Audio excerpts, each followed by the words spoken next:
It's upper bracket deja vu and roller coaster series in the lowers. TI9 main event day 3.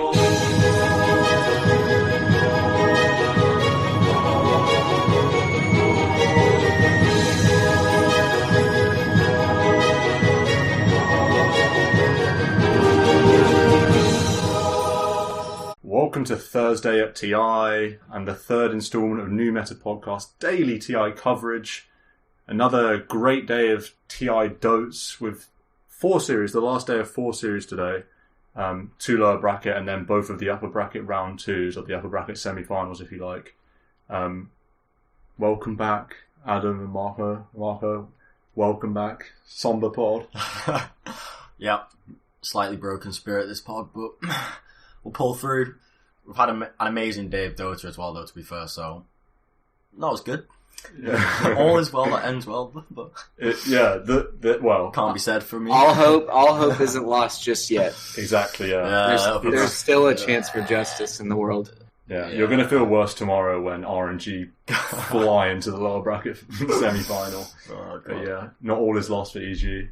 Adam, likewise, it's on the pod, but welcome nonetheless. Good dotes, at least, in some of the games. Yeah, only like 2 of the 3 teams I wanted to win didn't. It's just brutal. Who were you rooting for? Newbie and EG.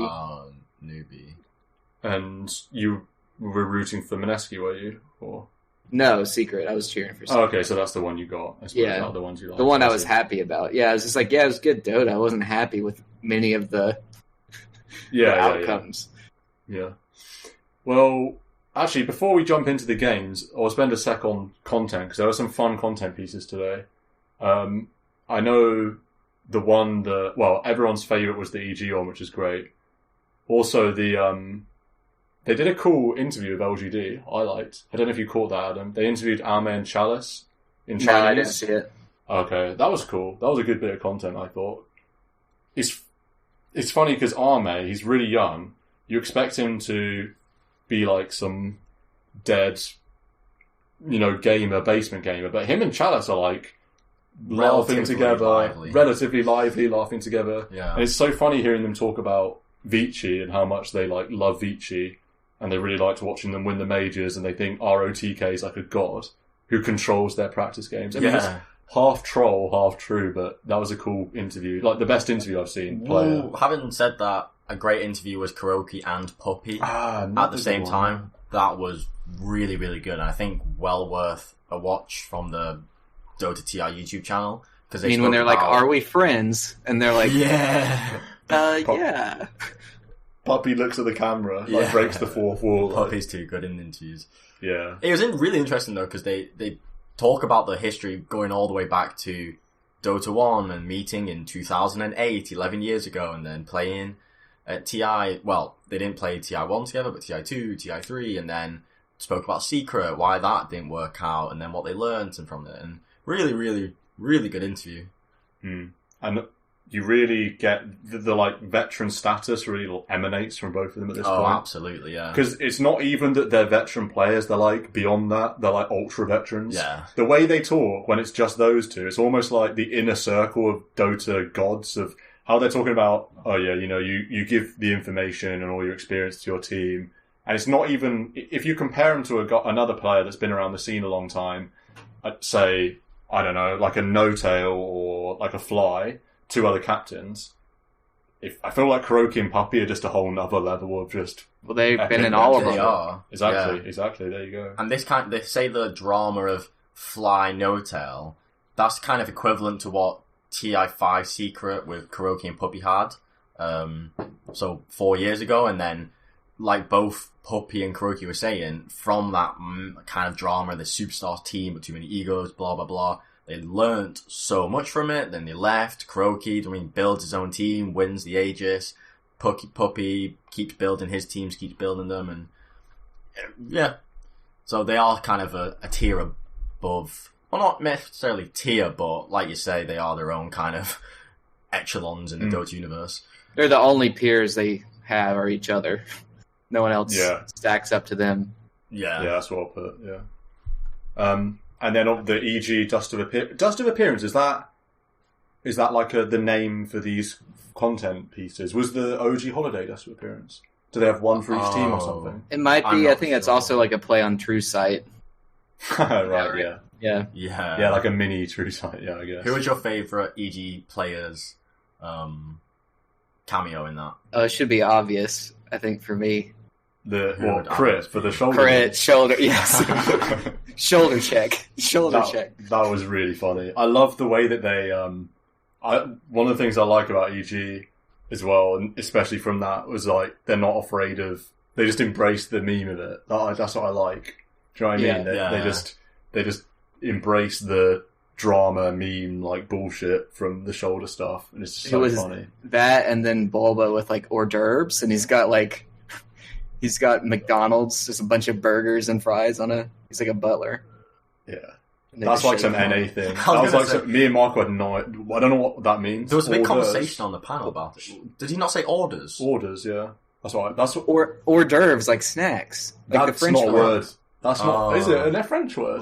Because Shiva on the panel didn't know what they were talking about. Hors d'oeuvres? And I was like, this is an EU thing. This is like an NA thing. I don't know what that means. I've never heard that before anyway. Hors d'oeuvres is like a French word for finger food. Or just... Yeah, don't we just call it... What are they called? You know, canapés or whatever. Canapés. Canapés, that's right, yeah. I mean, the French that's how you spell it. Right. Hors d'oeuvres. I'm going to start using that. They're French. Yeah, they're just like finger foods. And then it's like, oh, Cocona America over here. Finger foods, anybody? And it's just like Big Macs and fries. Yeah. I loved it when... I knew it was going to be a good content piece when like S4 just comes in with those guns blazing, doing the cowboy accent. I was like, oh, this is going to be funny. S4 gets into content pieces massively. Do you remember the chef one that he had? Yeah. I think when he was at OG. Like, he gets into it about 150%. Says nothing any other time than sort of screaming. I have any idea what he said? I have no idea what words he said, though. He said howdy once, I think. That was all I call. Yeah, but he said like 2 sentences. I was like, I can't understand a single word. Yeah. That was good fun. That was good, yeah. Jumping into the Dotes, though. First game of the day, Newbie versus Infamous. Infamous, the real deal, Peruvian Dota. Really brutal to see Newbie go after they get upper bracket, just getting knocked out and knocked out again. It's just the same as VP and TNC. And VGJ Storm last year. Yeah. And Alliance in TI4. Fucking Alliance fanboys over here. This first game, I mean... Oh, we didn't see this first game, did we? I just remember. No, we didn't see this game. We just heard it was H-God, right? H-God, Hector Wraith King, actually confidence.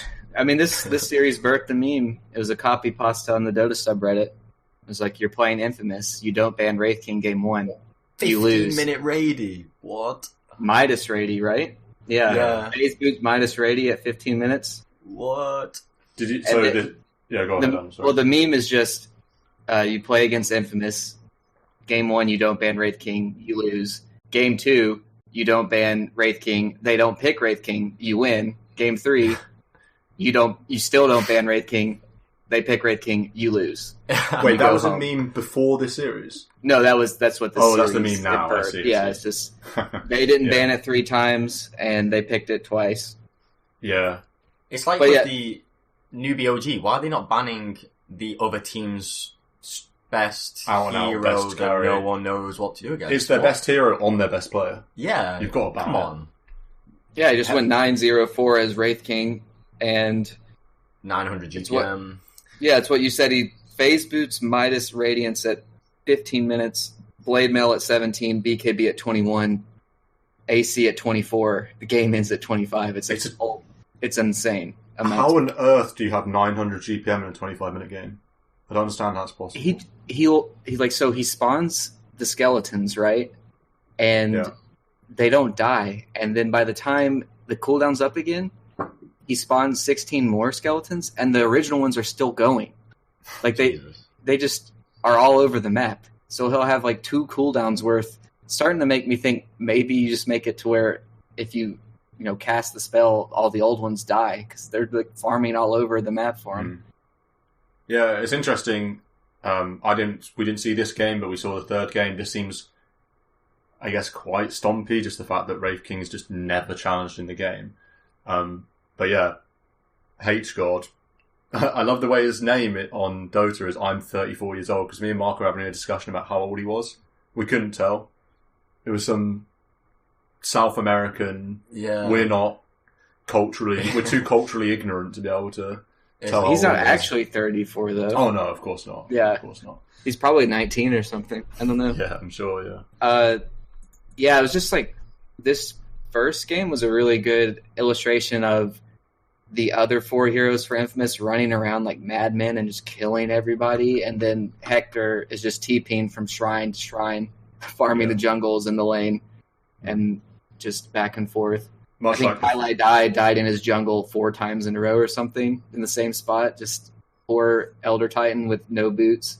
Yeah, that's a similar story in the third game. But before we get to the third game, second game, here we are. So this felt a bit weird from Infamous. They go with Brewmaster. Obviously, they don't pick the Wraith King. And Newbie basically have pretty good matchups. They have an OD that I remember at the time, Infamous picked Nyx to try and stop the OD. But they just pick CCNC OD anyway, because it's great against 4 of the enemy heroes at that point where they pick it at the end of the second phase. And again, a poor Brewmaster showing on the main stage after Passion played a poor one. 0-2, exactly. And UR has a kind of free game on Lifestealer. That's my memories from this one. Yeah, the Nyx was really underwhelming. I don't even get the idea of why it's an OD counter, because is the idea that, there's an Astral used somewhere that the Nyx then runs into, and that and the mana burn. Mana burn. Okay, the mana burn. Yeah. It's a free stun with Carapace, that's the idea. I don't ever think that happened. I just remember Nyx getting Astrals, and then if that happens... He was very far behind. Yeah, if he gets Astrals, he can't stun OD. Because if you use Carapace straight after the Astral, the OD's still fine, right? So I never felt like CCNC was threatened on his OD, and then, like you say, the Brew was super underwhelming. The mid just gets slapped by OD because it's Kunkka versus OD. That's a rough matchup. And then what did Infamous have to rely on? They just got a joke trying to carry them on the back, I guess, but all of Newbie was Omega farmed. And this is another game where Omni Knight looks amazing. Yeah. Because he slaps Heavenly Grace and obviously Solar Crest. He builds a pipe and an Axe later, but even before that, just level 4 Heavenly Grace and a Solar Crest on Lifestealer. He goes up a high ground with CCNC sort of playing the perimeter a bit. What are you going to do against it? In this game, it just felt like they had absolutely no answer to that Lifestealer Omni combination, or just Omni plus big fat carry like UR was playing, so... I think CCNC being able to have a good game mattered a lot. I think Newbie have really struggled when CCNC has gone equal or lost his mid lane. In this game, he was able to get that favourable matchup and looked confident. And I think it's been a general trend of this main event. When he's done bad, they just lose. Right. So, well done for winning game 2. Yeah, that one, they just kind of rolled over him. MSS had a really nice game on Wind Ranger, made 4-position Wind Ranger look really good. Yeah. And like you said, Heavenly Grace on either CCNC or UR, it's, great. There wasn't very much that OD had to worry about, and then what he did have to worry about just got taken care of with Heavenly Grace. So, certainly, very easy game. Like, he didn't even build a BKB on OD. So free game, lets you just get a 25-minute hex, and then you just roll. And then game 3, they run a kind of infamous... I don't know if it's an infamous special, but the Chris Lux Slark mid, just running at heroes. He went crazy on this Slark. Not crazy in terms of hard farm, I'm unstoppable, but just his playstyle was so aggressive. Yeah. No holds bar, like bang, bang, bang. Because Hector's going from camp to camp, getting a 60-minute phase ready with a Midas, and just Omega farm, Hector Wraith King, like a infamous game. I can't remember the name of the offlaner that they have. It's not Schofield, that's the 4. Whisper, that's right. He was on Lesh, yeah. He did loads of work on Lesh, 23.5k hero damage in this game. And that's basically my memory of this game, like what Adam described in game 1. they have these 4 heroes just running, going crazy, creating space for Hector, who, to be fair, he actually had kind of underwhelming. His first involvement was dying. He messed up he died after he got Giga Farmed because he threw a stun and he didn't have mana to respawn. He just messed up. That was such a bad play. Yeah. I think also I would go back to the mid lane matchup and CCNC. They pick a Kunkka. When did they pick Kunkka? 21. 21. So okay, and then Infamous 22 counter pick with a Slark mid, and Kunkka does have a tough time. His item progression is a 19-minute halberd. He had some CS, but his presence and control on the game felt like it wasn't there. And Slark, on the other hand, just went crazy. He did solo kill Slark, though, because Chris Luck was acting like a madman and he got Tidebringer and just died. Yeah. Yes, that was a funny play. A lot of teams have had problems with this Lifestealer Kunkka combination. Or Raid King Kunkka. It's the same problem. The same problem. Yeah. When it's like we've already had this discussion about Kunkka when he doesn't go Radiance and he goes Halberd. It's like you've got no damage. But then at the same time, it's the negativity is amplified by you've got an Invoker and a Tide. And very, very true. The Invoker, I've not seen it as a pos for that often. So in the games I've seen, I've not really seen it. But it's got a big Tornado and a big EMP. Cool. And we know Tide's powerful with a big Ravage. Cool. But the pace of the game's just not there. Infamous are flying around, and they've got massive cooldowns on Newbie, and they can't do anything. If they stall this game out for another 10 minutes, I think they win. Because Newbie MSS, he's level 18. He never got a Cataclysm. Imagine them getting to fight with Cataclysms, and they just got a little stomped a little too early. They come online a lot later. Yeah, CCNC does have a Hex by the end of the game, which is a nice item for him. Not crazy damage, but to be fair, it's they couldn't repel the aggression of Infamous because they got these big cooldowns and they've got... Cataclysm maybe solves some damage issues and maybe a farmed Lifestealer solves damage issues, but it didn't come online soon enough, whereas Infamous with Slark at minute 15, 16, he's got Drum's Diffusal. He's fighting every 30 seconds. The Newbie couldn't keep up with the pace. They couldn't catch Earth Spirit for anything. That was so sad to watch. They just were chasing Slarks and Earth Spirits all over the map. Yeah. You couldn't finish them off. Yeah. And then if you look at the end game, the item screen, you can see Leshrac doesn't have any items because he dropped them in the fountain in front of Newbie. Oh, wow. Yeah. Does that pass your rulebook of ethics? It's pretty South American thing to do. Fucking SA. The cross-continental. Yeah. Yeah. It's all that was Whisper. The only Bolivian player, by the way. I heard he got shouted out by somebody in the Bolivian government for. Oh, nice. So that's pretty cool. Nice pink, yeah. Second series of the day: Team Secret versus Mineski. This series was off the chain in terms of just. Straight away, game one. This is the one to watch. This whole series. Yeah, this series was crazy. It's bonkers. Absolutely, it's stupid. It shouldn't happen. Outrageous. Why a Secret? So I saw this one live, and I wanted so badly to be Stan is going to love this game. I wanted so badly to send something in the group message, but I cannot spoil this. But it's terrible. It's going to spoil it just for a Meepo on the, and then it's oh my gosh, this Meepo is getting destroyed, and Mid was playing so poorly. He looks not up to snuff. Stan's going to be so sad, and then they win. They just turn the tide, and it's so ridiculous. Yeah, first of all, when I saw the Meepo pick, I was this is not a good Meepo game. You can't kill any of their cores, and killing Mirana is hard, and killing Witch Doctor is easy later, but hard at the start when you've only got 2, you just get cast. Alk against Meepo, people think it's this good matchup.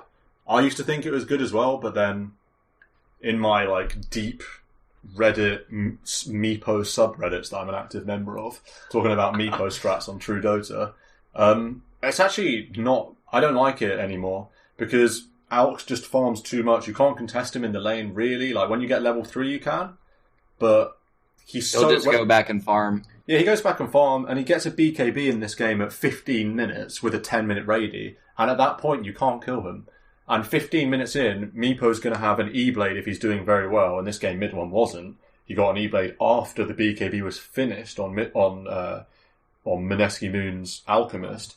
And then suddenly, and there's Heavenly Grace, even if the Alks game was slowed down. So I thought the Meepo pick was weird, especially because mid one's not even like some Meepo specialist, as was exemplified by this game. Maybe the 15-minute BKB on the Alk was what was their demise later, because he didn't have long BKB for those last fights. You know, the big brain plays. But yeah, this was just weird. Like, they had Nisha Visage, and I was so sad watching that because he couldn't do any damage until level 12. It was so sad. It's like, man, these level 1 birds are terrible.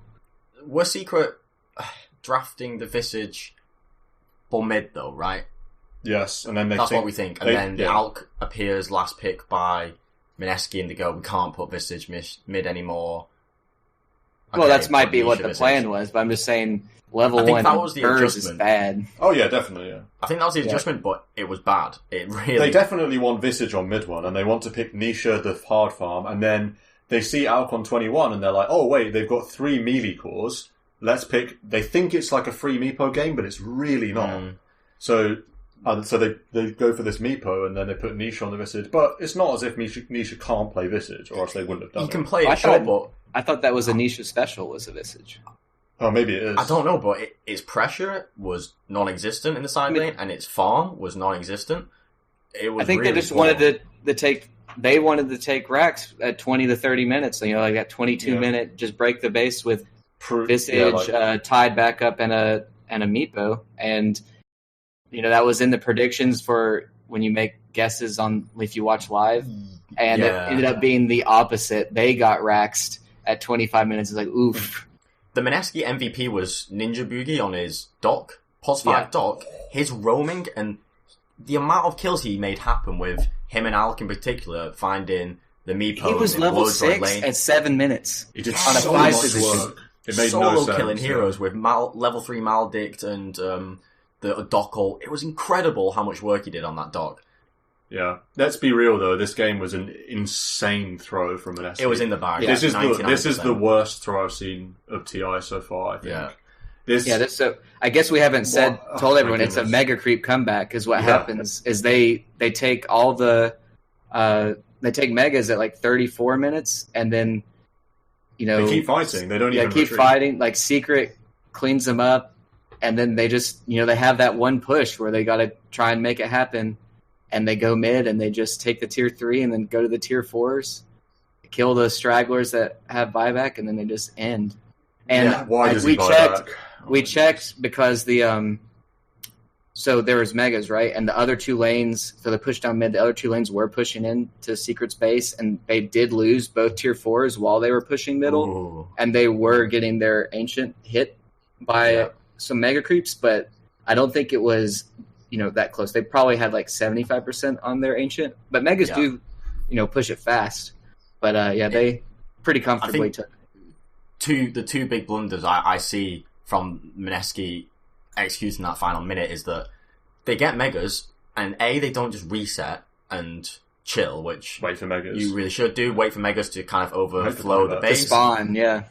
Second, they have no buyback on Alk, so I know that he's got a long death timer, but I mean, they needed to wait it out, because like the panel said, when you've got an Alk with the vast majority of your team's net worth, if you're going to play it safe and sensibly, have a buyback ready. And then the third thing was that rather than even backing out when they get the megas, they go for the tier 4, but it's like a kind of a disjointed commitment anyway, because what ends up happening is they seem to just get picked off one by one. So then Wraith King dies, and he has 2 lives, but he's just isolated, dies twice. And the same thing with the Alk, he has Aegis, so they think, oh, we can take tier 4s, but when they commit, they just get all picked off one by one, so it doesn't matter that he's got Aegis. They killed Alk through Aegis, Cheese, BKB, and Satanic. Like it doesn't matter if you take a bad fight. You might have Aegis, but that doesn't matter. Like you can't win 1v5. He respawns on top with 4 heroes around him. Yeah, like they thought they were too strong.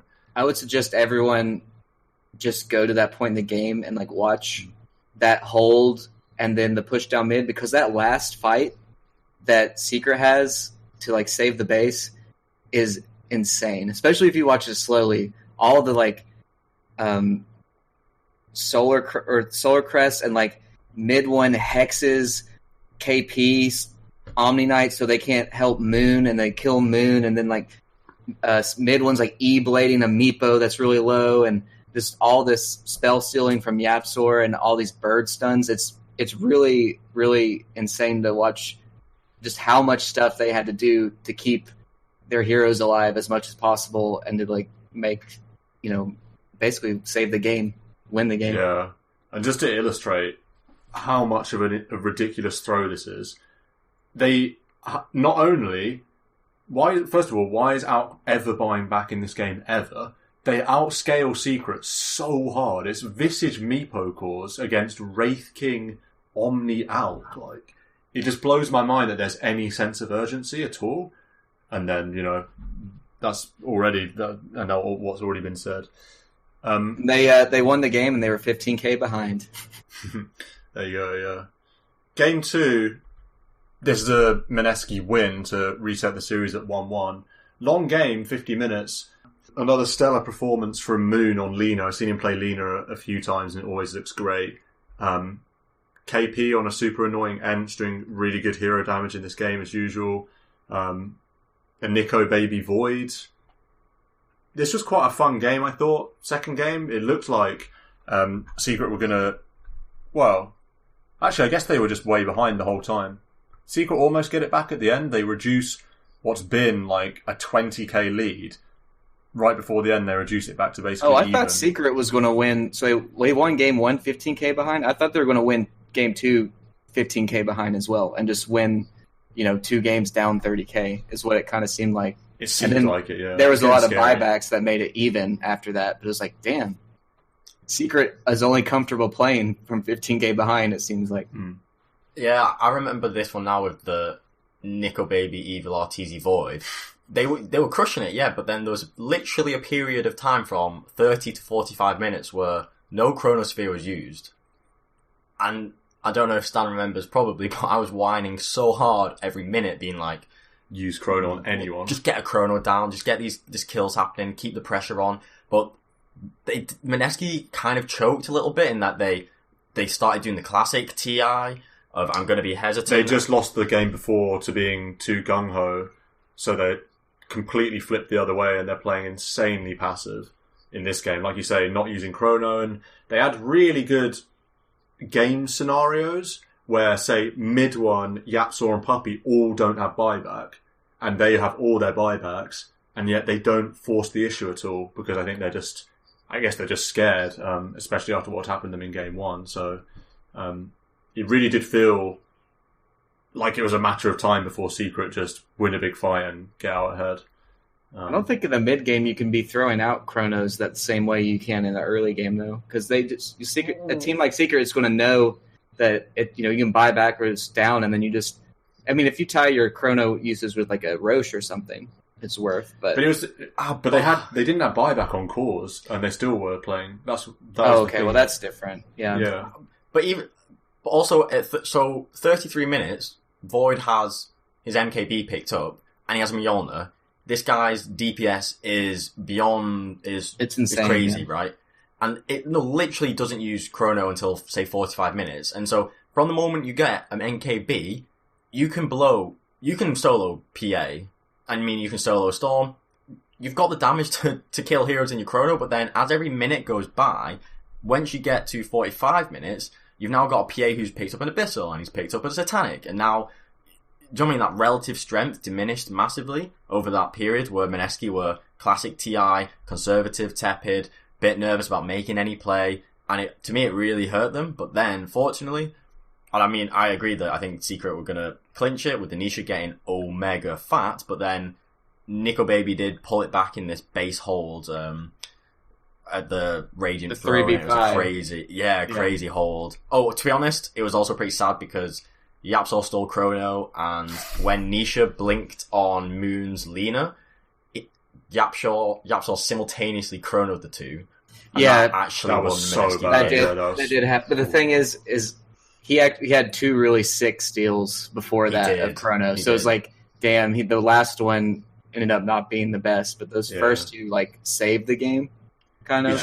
He channeled his magic too for the last one. Yeah, and then I mean, this was a PA Magnus draft, so they just knew it's like we're just going to go late, and Secret's one of the most solid late game teams in terms of team fight, execution and all that stuff. So they just were confident in their ability to do that. Mid one though, not the best Storm game. It seems like he gets sacrificed a lot, to where he's always sixth on the network as the mid. I mean, does he get sacrificed, or is he just totally shit at the game? He does get sacrificed. You could say he's underperforming, but he definitely does play. He's had plenty of games in the past where he stomps. I just don't know what's going on. Main event. He's been really. It seems like his averages have been very off at the main event. Yeah, definitely. I mean, I think he did the right thing in this game. He knew he wasn't going to be super farmed as a Storm when you have Nisha cleaving every creep camp that exists. So he went like Kaya, BKB, Ags, Hex, Storm Spirit. And so the Ags actually seemed like it was going to do a lot of work, and then they just kind of did the reverse Mineski. They bought back their heroes to try and end the game, and then their cores died, and then Mineski pushed mid. They went for that big all or nothing, buying back all any hero that died was buying back and going back in, and then they end up die backing, and that's GG. There was one really cool play in this game where Void time walks in to do a big chrono and Nisha, and Nisha instantly Abyssal Blades him when he flies in. That was so sick. That was a sick play. Mid cast point.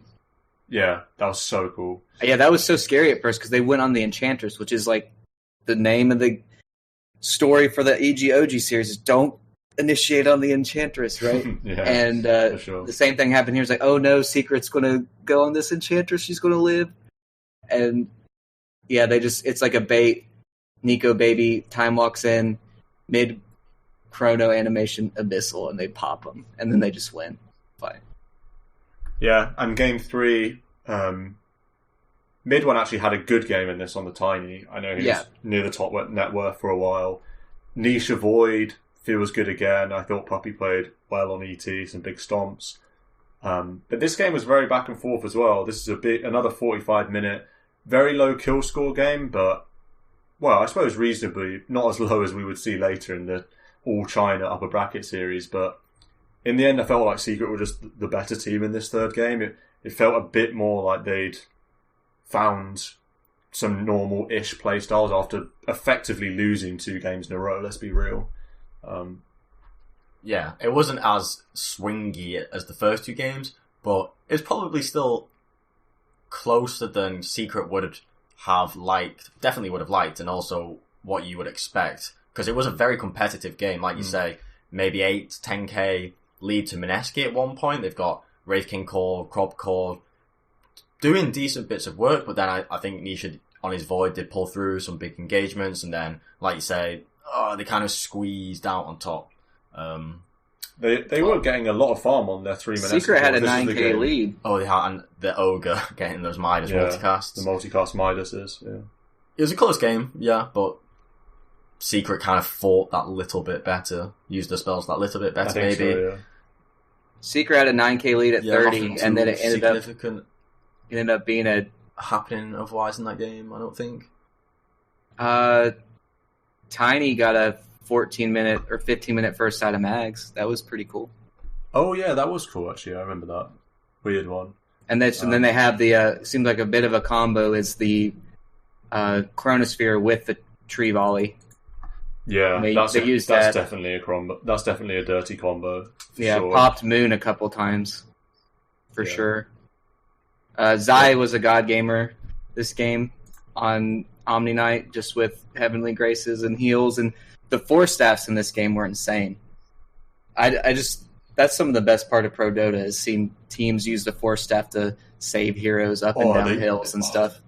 They use it so much in pro games versus pubs. It lets the carries and the frontlining heroes play so much more aggressive because they get stunned and they get like 2 4-stars out. The kind of thing that just never happens in pubs. Let's move on then to the upper bracket games, the first of which was the All-China Classic between LGD and Vici Gaming. The crowd torn. They didn't really know who to support. I think they were just going to support who looked like the strongest team and the most likely team of winning. This series, though, was a bit... It was cool to see because both teams... I think LGD really had Vici's number in this series. I came out of it thinking, like, just strategy-wise, they know what Vici's good at, and they know what Vici's good at effectively, like turtling, hard farming, having the better late game, getting there, and then being better at executing fights. And so LGD's response to that was, we're going to do the same thing, but to an even more egregious level. We're going to pick, in the second game particularly, we're going to pick 3 scaling cores by Midas on all of them. Yeah. And you're going to have to play aggressively. And we're going to pick heroes that are really hard to play aggressive into. And we know you're not particularly good. That's not your forte, right? Game 1 was more of just like both teams very passively farming. Both teams got lineups they're very comfortable with and know very well. Like, iconic heroes. DY, Vici's 5 on the Warlock. They've got Yang on his Abaddon. We see lots of Chinese offlaners playing Abaddon. They've got, Paparazzi's on a Wraith King, fine. Ori's on a Lesh, kind of fine. LGD, maybe even more iconic. They've got maybe Kunkka in the mid with Kunkka, which often teams have been first phase banning Kunkka. Maybe gets to play it and plays it phenomenally well. And in contrast to other Kunkas we spoke about, like a big one being, say, Armel's TNC, where they go this halberd or vessel utility Kunkka. Maybe he's having none of that. He's getting Rady, BKB, AC. He's looking to output damage and be like a serious threat all game. We've got Arme on a Terrorblade, classic. X-Nova Lion was a monster. FY Rubik, FY God, and then Chalice Centaur. So seriously comfortable drafts. And like at Stansted, they just kind of said to each other, we're going to play our bread and butter Chinese Dota. But LGD kind of pulled through both games. I think game 1, I can't really remember how the game panned out because it was very passive. 33 kills in 42 minutes, so very little action. But I think the biggest crux was that Vici had Ori on a Lesh, and LGD had maybe Kunkka, and the Lesh wasn't able to do enough work. Like, if you think about a Sumail Lesh going mental, farming loads, killing loads, the Vici Lesh wasn't quite able to do that because of this. You've got a Kunkka, you've got a Centaur. It felt a bit harder for the Lesh to do work, and then when you farm and scale, the Kunkka felt that bit better and a bit stronger, and the damage source of Lesh seemed to drop off a bit as LGD just farm, and eventually the Arme got fat enough that they're able to break Vici. And actually this game, it was kind of clinched by the Chalice initiations with Who Stomp. You got one in particular is double Who Stomp, like blink out of nowhere, followed up by double Impale, double Torrent.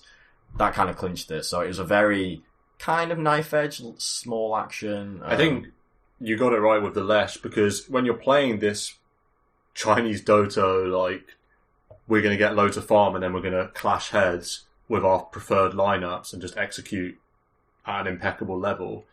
Well, you're going up against a Terrorblade who's going to turn up to that big fight with a BKB, as well as his other items, Mantis Guardi, like butter as well. And like we said, maybe he's not messing around with Halberd, like you said. Brady, BKB, like even an AC. And Chalice, he's got a Pipe and a Crimson Guard. He's got a Blink Dagger, obviously Stampede. And then on the other side, you've got Paparazzi, who's very farmed on a Wraith King. That was fine. But then this other core, the other 2 cores of Ori, he pops BKB, he runs in with his Pulse Nova and his Edict, trying to get a Split Earth. But you're against like BKB, TB, and Pipe and Crimson. The Lesh can't output damage. And the control from the back as well. Stolen fatal bonds in these fights. It's like, and then you've got Yang on an Abba, which is, he's got Crimson and a Lotus, similar to Chalice, but the innate kit of an Abaddon in these huge team fights, just you can't match the value of Stampede and a 2-man Hoofstomp. Yeah. So that's what I think it came down to, that they had if you're going to play meet me at 35 minutes, I think LGD had the better draft, pure comfort. Yeah. Looking to game 2,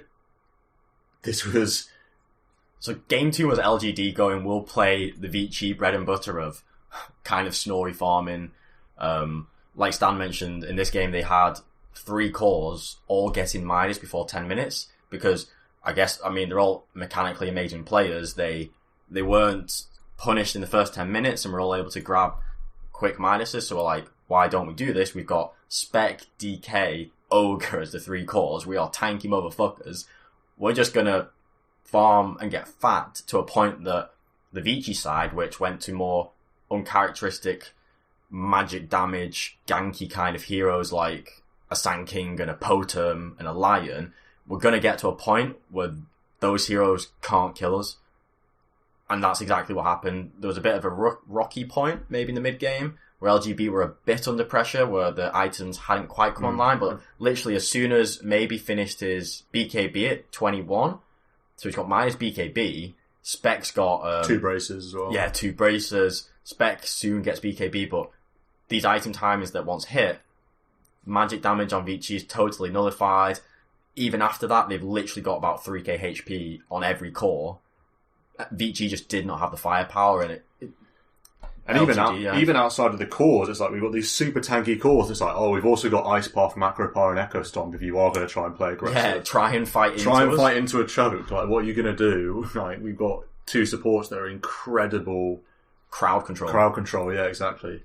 And also I think, so it's a mix of, I think, an outdraft and an out strategy really from LGD given who they're up against. Yeah. And also they clearly, I think, they definitely aren't used to playing this aggro style because there were fights near the end of the game. I think the penultimate fight, which was super, super important, it looks good for Vici Gaming. Sven jumps in, they go on DK, he's so low, and Necro's not even there. He's like farming neutrals. He's thinking he's Medusa, he's like, let me finish. Exactly, yeah.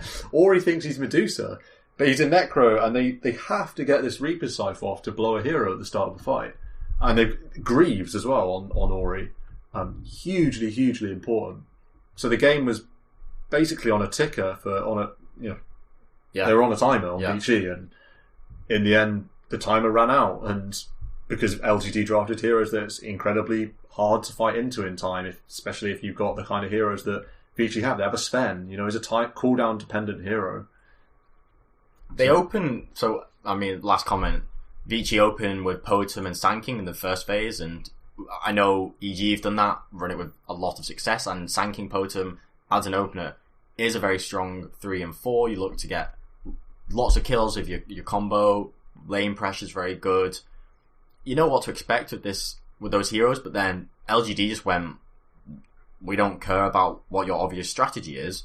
We're going to tank up and just out-farm you and play that Chinese farming game, and Vici weren't good enough and not maybe familiar enough with that kind of strategy of fast-paced aggression to win the game soon enough. So yeah, kudos to LGD, strong performance. That's what so having not watched this series because it was at 5 a.m.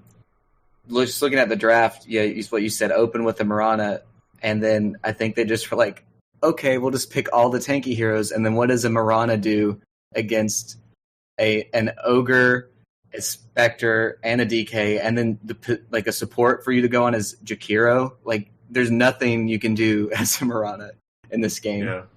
And even if you do get a really good arrow, it's like the ET Echo Stomp reset and stuff. So it was just smart from LGD. It was smart drafting. They look good.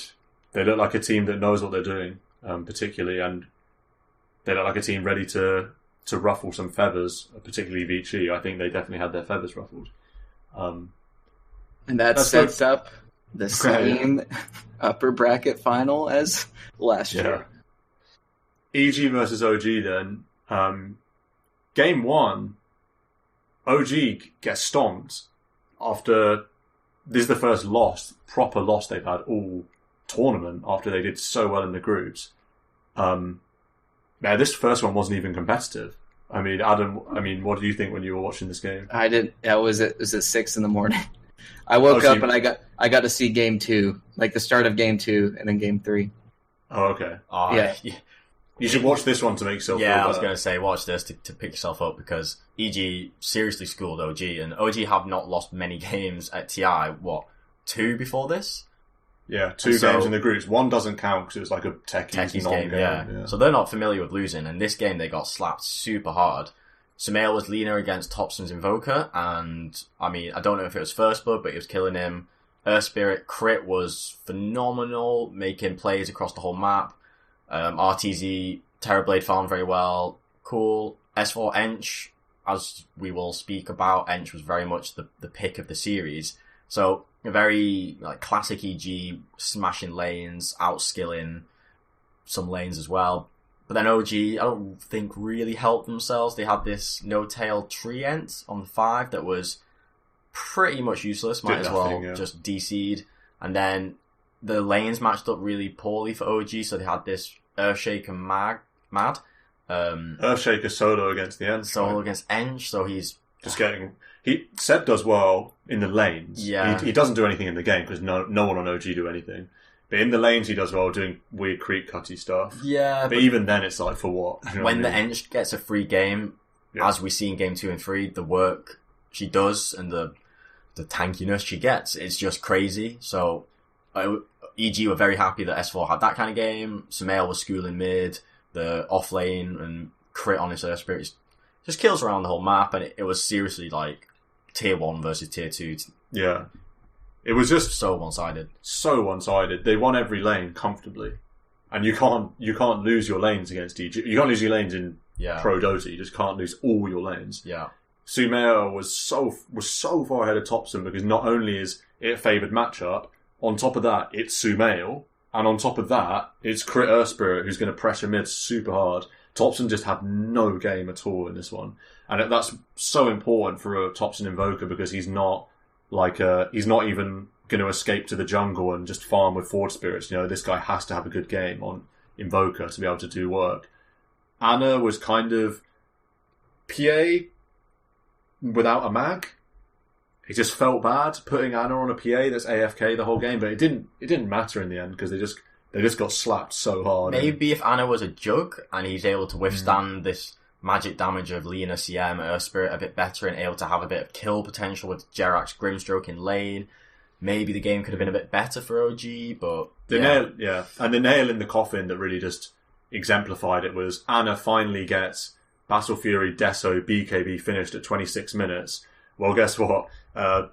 Lena's finished an Aghanim Scepter at 25 minutes and just nukes you through your BKB. And that was over right there. Complete stomp. Both RTZ and Sumail finished 9-0 and 10. Yeah, same score. That was fun. Perfect game. Game 2 then. Similar drafts, but it's OG this time that have first pick, and they go back to the TI8 combo of Handshake. By the way, a word on the EG bans, which were basically perfect, I think. IO, Alk, Mag.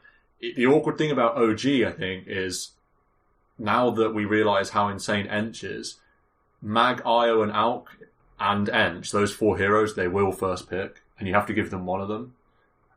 So it's interesting. I'll be interested to see how that develops going forward. Teams might have to choose which one they want to play against out of those 4. But anyway, they pick another RTZ Terrorblade. They pick Sumail, a Gyro, and Topson plays Tiny mid this time and has a much better time than in the previous game. Ana on a Void.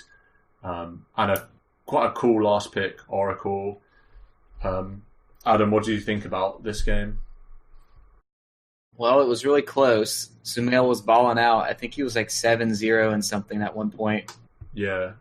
And I thought they had a lead. I thought it looked good, and then I'm trying to remember where it fell apart for them.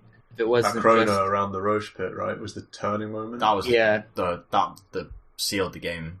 After that, it was EG didn't have any chance. there was a couple of Chronos earlier in the game. Ana did perform well with his Void, I think. He turned up to a couple fights, got a couple of Chronos off and made good impact, meanwhile getting good farm. But it was around the Roche pit, Terrorblade RTZ, he preemptively pops BKB meta, thinking he's going to get a kill, but then the opportunity, the lockdown isn't there or something, so a few seconds with BKB go, and then there's a Fisher interrupt which stops the kill, and then they try and escape, and he retreats away from the Roche pit north, but then Ana comes back in, and Chronos the Terrorblade, whose BKB is now nearly finished. Meanwhile, he also catches Sumail completely. Burr doesn't use BKB, doesn't even have BKB probably, and maybe another EG hero, and Ench just kills Sumail. RTZ's BKB finishes, gets stunned and dies, and from that it's like a 10, maybe not 10k swing, but 8k swing, and whole map control's gone, and Void is now out of control, and then OG are able to get Roshaned tier 3s, and it just crumbles for EG after that point. Yeah, there was one fight where RTZ had just got BKB, but he got echoed, and then he got combo before he could pop his BKB. And then there was the other fight that was mid where they were going to... Nope, sorry, that's game 3. My bad. I was thinking about the next one. This game was funny because it seemed way worse than it was for EG for a long time in that game. Topson was running around the map, getting kill after kill after kill, and it felt like the pace was so fast for OG. And yet the gold lead was like 1k. Yeah. It didn't... I mean, they weren't killing Arteezy or Sumail, so it was. Oh, they were killing Arteezy. They killed Arteezy loads. They just never killed Sumail.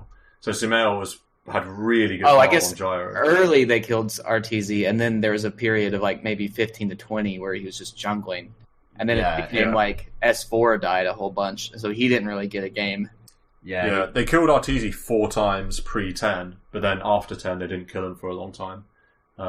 But yeah, they really did just... I mean, Jerax was running into enemy jungle, warding, they were really throwing everything, particularly Topson's movements, just on Artur. And they do make him have a really really rough start, which I guess worked for them in the long run, because ultimately they backed themselves to be able to nuke down a mid-gyrocopter squishy hero. But Sumail did have a really good game and farmed really well. He was the highest net worth hero for a long time. Yeah, Sumail was playing super well, avoiding this crazy Tiny getting out of control, and he got really good farm, meanwhile always being there for the fights, for his magic damage, etc. But I thought his build was weird, though. Drumzag's Mjolnir, I don't mind that. So he didn't buy BKB. I think you need it. I think you should get BKB against He got Tiny. Satanic before he got BKB. Like, I know, like, Chrono, it's not great, but there's a Tiny combo and Earthshaker. I mean, I guess Impetus goes through BKB too, so it's not the best, but... Yeah, maybe like an Axe Maelstrom BKB, perhaps. Maybe too aggressive, but kind of didn't matter when the game was decided by that Chrono. But just before all this, the Ench pick seriously won OG the early game, because there'd be times when 3 EG heroes would try and kill Ench, and Sumail would rotate for the Ench, and I think maybe, they do kill the Ench once or twice, but there were also times where commitment is made, resources are spent trying to kill the Ench, and because of just her innate untouchable and heal, and I think there was a moment when she gets level 10 talent, 15% magic resist, they try and get a kill on her, don't kill her by 100 damage, and then she gets heal and gets full HP.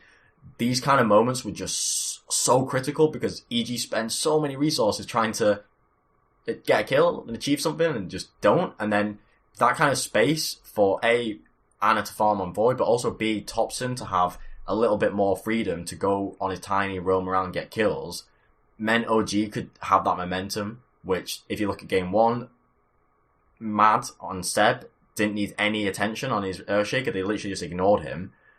Then that meant there was more attention available to shut down Topson, who's then got no game on his Invoker, and then OG kind of crumble in the mid. So honestly, his Ench and the distraction it gives, it's just ridiculous. I would give a special mention, though, to Crit Mirana. Some of the arrows were so sick. Yeah, definitely. He was doing work. We were laughing during the game, Crit arrow as the Ana counter, because he caught him a lot on, I think, all 3 of his deaths. I'm positive all 3 of his deaths will have involved an arrow. Yeah. Because that is like the main setup that they have. So yeah, Crit did Ignite play and really the well. arrow. Yeah. Crit played sick, honestly. Crit played amazing. Also, Topson, he just comparing his Tiny to mid one's Tiny is like, that's kind of the difference in terms of when you're playing a sacrificial Tiny role, the difference of just having a good lane and then transitioning that into crazy kills. Topson's a good Tiny player. He crushed VP on the hero. He had another good game here. And ended up sealing the game with a 3-man chrono on the high ground. And that was the nail in the coffin. Mid one had a good Tiny today. That's true. It was just yesterday that he had a bad Tiny. Yeah, that's his true. 0-7 or whatever. His 3-12-5 Tiny game. Yeah, I'm not trying to flame mid one. He is one of my favourite. Yeah, I'd leave that to Marco. Yeah, of course. We already have too much. And last point in that game, the Tiny Void combo of Chrono Tree Toss. I know OG kind of nailed the game by 35 minutes, say, but you got to see the power of that combo as well. And with Tree Toss on such low cooldown, you can always guarantee that when there's a Chrono, you've got just thousands of damage being thrown from the Tiny, and it's a genuinely reliable late game damage combo. 100%. Teams have been running it. Teams have been running it like big time. I think LGD love it. They did it 2 games in a row. It's seriously one to look out for. Yeah. And really makes Tiny, when with that chrono, he's just twice as good in the late game. It's one of those where I feel like this, in the grand finals perhaps, when the meta just becomes so insular, you could see a Tiny Void first 2. God, honestly, you could. Yeah. Versus the Handshaker first 2, or the Hench, whatever. Game 3 then, I feel like I didn't like this anti-mage pick, because when they picked it for RTZ, it just felt like you can't have... It worked for them in Game 1, but just having a non-hero against OG that for 25 minutes just feels hard to me. And obviously, Bulber and Fly are 10 times the drafter that I'll ever be. I thought it was... From my couch, I thought... I was like, this is bad for OG, this is bad for EG, but... Go on, Adam, you can... I just thought it was a good pick when it was explained in the draft, and then they forced OG to swap their heroes. It was supposed to be... It's not a force, though, if they just win and AN never does anything. Well, I think if they stayed steady with what they were going to run, which was a 3 Sand King, a 5 Enchantress, and a 4 Rubik, I think it's a free anti-mage game. So I think OG was forced into... I mean, they definitely didn't draft no-tail 5-position Rubik. Like, that's terrible. Yeah, they definitely don't do and that. Like he doesn't play Rubik. 4 Sand King is like super greedy too. But then they still got the Enchantress 3, so... Yeah, I find it funny because, so they pick anti-mage, and assuming that OG have, a 5 Ench and a 3 Sand King, EG win. Oh, but now the anti-mage pick forces them to change and put this weird 5 Rubik, and now you've got a 3 Ench. To me, the 3 Ench and Seb's Ench was the reason they won the game, because... the first 10 minutes are going fine. RTZ and his AM is kind of getting along okay, but then... They killed Anna twice in lane, and they had a 2k gold lead at 7 minutes. At 7 minutes, they were 2k ahead. So it looked kill good. Squad couldn't kill Ench. You had Potem, Tiny, CM, Willow. You literally times 4 heroes trying to kill an Ench, and they couldn't. And they were blowing all the resources, don't quite get the kill. She gets full HP. Turn around with like a TP or 2, and this happened a few times where so many resources were put into trying to kill Ench. It did not happen, and then your game it's just lost kind of, because you use so many resources to try and kill an Ench, and then maybe you convert that into another kill or to a tower or to map control, and when it doesn't happen, then it's turned around because of the TP rotations. Say you're serious, it's just game over. The Ench again, it was too strong. Yeah, it's interesting because it worked at first. They got a huge kill on Ench pre-bounty runes, where they kill Seb, and then they get 2 runes straight away after, and it's like, man, that's a massive, massive kill. I remember Sin saying like that's a huge kill. But then the moment when you realised, wait a second, this is really bad, is when Topson, his first rotation out of the lane, which in of itself was interesting because Topson didn't leave mid for quite a long time. When he finally did, 4-man ganked bot. Yeah, they 4-man ganked bot and they grab RTZ. Then the camera cuts to the top and they 4-man try and gank Seb, and he just gets heal off.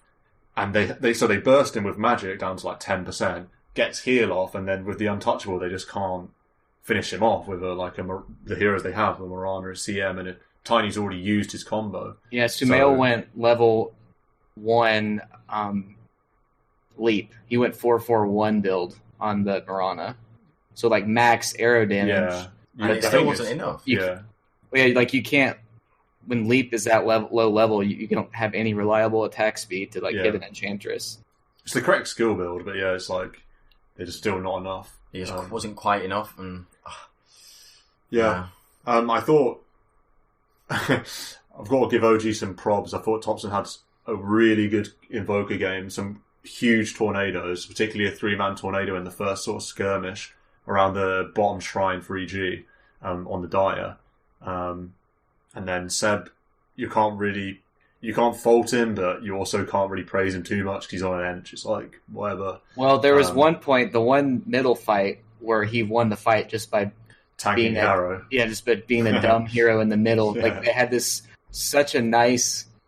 had such a nice, finesse play built up where they were going to 3-man terrorize right after Tiny Blink combos, and then this follow is the that. Joker got spin, so it has to be perfect, right? And then follow up with the arrow while that's happening, and they were going to get Ana. It was going to happen, and then there's just this Enchantress hero in the trees. Doesn't even. I mean, it's not an intentional block. It just happens, and they're like, "Oh my god!" Of course. Well, yeah. I mean, Sumail should probably be better positioned to not throw it through an Enchantress. But yeah, well, I mean, Seb doesn't know what he's doing. A finesse play. You have a half-second window. It was set up, and then Enchantress is... He's just standing there in the middle, being fat. Yeah. No, it's unfortunate, for sure. I don't know if they win, but they blew everything to do that, and then it's then 3 heroes died because... It was basically over when they messed that up, I think. Yeah. That was their last chance sort of thing. Ana... he played. Thing is with Ana is that you get the Ana Pog and you also get the Ana Lol. So he had the death in the lane where he didn't level anything and he just died. Not that Spin would have helped him necessarily get out, but the laning was a bit weird at the start. It felt like EG had cracked this lane. They tri-lane RTZ on AM and he gets a really good start. The first 3 waves are and then he just mana burns them all out of their mana, and then Ana tries to, do a healing ward and immediately gets Shadow Realmed with extra range. It's just that was so weird when that happened. Felt over. Yeah, I was talking to Marco if he healing wards here, then that's just an intentional feed, and then he healing wards and he gets instant nukes, and I'm like, I don't understand what Ana is thinking. But anyway. And then also he died top when he didn't have a TP. He just didn't have a TP, and they just go on and kill him. He had 3 bad deaths, and yet he still beat RTZ's Battle Fury timing by 4 minutes. And I'm just they can't keep getting away with it. I'm so upset. Well, yeah, that's because the rest of the EG squad just fail with all the rotations on the Ench, and it's a free game for Ana. Yeah, it's just but it's also a free. It's a free anti-mage game. If he gets a game. What does Jug, Invoker, Enchantress do to an anti-mage? They're just going to get... It's going to be like that Miracle Enchantress game. Or that Miracle AM game. He's going to cut all the waves, and they're never going to be able to get to the base. I don't know about that. I mean, Sanking Invoker is quite nice. Cold Snap Tornado EMP is a kill. It's not as free, but the idea is obviously there. If you're on equal terms at 20 minutes, and equal terms at 25 minutes, say... I'm feeling confident for EG because, the RTZ anti-mage definitely has freedom to roam quite a bit, but DS never got there because these rotations never quite worked. Yeah, and S4 had a rough lane, which means the tiny burst is just that bit slower, and that because he doesn't have a good lane as, say, Topson, obviously he's a side lane tiny, so he's just not going to have as good start, not going to have the same levels. Yeah. So it ended up being tough, like a hard game for S4 to play. Seems like feels like it was a bit. He has to get stuff done because he's on Tiny, but it's just so hard because you're against a jug that with spin and you're against an Eng. It's just like difficult to get it done. Yeah, it just seems like EG lives and dies whether or not S4 gets a game. He's really important. I think so. He's very important. Yeah. So yeah, that was EG OG, and it sets up, like we said, the same upper bracket final as last year. LGD versus OG. I mean, it's almost bizarre, amazing, whatever you want to call it. These teams have super average seasons, and yet here they are again, both top three with exactly the same rosters. I would say OG had a below average season. I mean, they're not the same roster, but like they were. I mean, after winning TI, and then they do nothing this year. Their best thing's like 5th place at Epicenter in the last major. Yeah, it's just hard to, because they didn't have Anna, and like he's the best player on the team, so yeah, it's like that's just not the same OG. And then I wonder what happens after this season. Is he just going to take another 9-month break and then just going to spike another TI and just curse me? We'll see. Yeah, the curse of Anna. We'll see. I mean. He will take a break. It's about whether or not he comes back for TI. But based on, I mean, if I could play Dota for 3 months and win millions, right? I mean, I don't know. Whatever. We'll see. But now, so the way the bracket works out, EG isn't going to have to face Secret. It's like if Liquid, so RNG Liquid is a series today, and then the winner of that ends up playing EG, and so it could be Liquid EG, and then Infamous Secret's the other series. And the winner of that plays Vici, which I think is a huge. I don't know. I'm more scared of RNG Liquid than Infamous Secret. Secret against Maneski and against EG just looked bad. Like nowhere near the Secret that I know. I think they'll bounce back. I think Secret stomps Infamous, to be honest. Yeah, and then I think they just ban Wraith King. Yeah. I think Puppy won't be too proud. He's just going to ban Wraith King. Also, they can just run at, how, like, okay, if the 4 heroes run at you, how about you just run at the one Wraith King in the jungle type of thing? I think they'll figure it out. Yeah. We'll see, and that series is tomorrow. RNG Liquid, Infamous Secret, and then EG tomorrow against the winner of RNG. EG gets the Dodge Secret, which I think is big. I think they can move on to at least... Right. What are they guaranteed top 6? So if they move up, that'd be 4, I guess, if they win the next one, guaranteed 4th. Yeah, that's right. Oh, they have to win 3 best of 3s, likely against Liquid and Secret, and then OG or LGD again, before getting to the grand final. Yeah. This is classic EG, is the lower bracket, so. Yeah. I think RNG beats Liquid, though. That'll be a good game. Liquid looked good against TNC, but RNG looked good against VP, so it's hard to say. Yeah. I'm looking forward to that game. Yeah, exciting games. Yeah. And we'll be here to discuss them tomorrow, same time. Bit of a late one today. Don't know how late it'll be tomorrow, to be decided. But yeah, join us then.